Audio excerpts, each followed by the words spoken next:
Welcome to Samba Samba. Enjoy the video. You begin by confirming prerequisites. Update Mac OS and pick a remote method.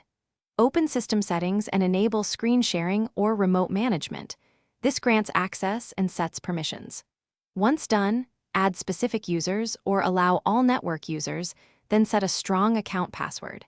Make sure you note the Mac's local IP address shown in Network Preferences so you can test a connection on the same LAN. This immediate setup gets you ready for the remote client steps that follow.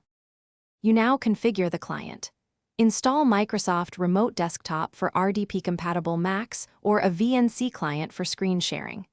Enter the Mac's IP or hostname and your Mac OS username. If prompted, choose the correct authentication method and save credentials securely. Once connected on LAN, test file transfer and display settings.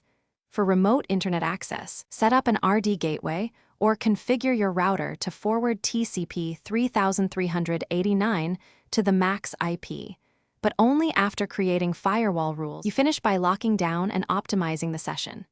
Enable the Mac OS firewall and require a password for screen sharing. For internet connections, prefer a VPN or SSH tunnel rather than exposing ports. Once connected, tweak display resolution and color depth to improve responsiveness and disable resource-heavy animations. If something goes wrong, reboot the Mac, verify the IP and port forwarding, confirm user permissions in sharing settings, and check your router for blocked ports. This single troubleshooting path usually resolves most issues quickly.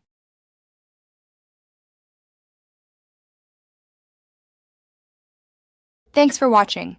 Consider subscribing if we helped you.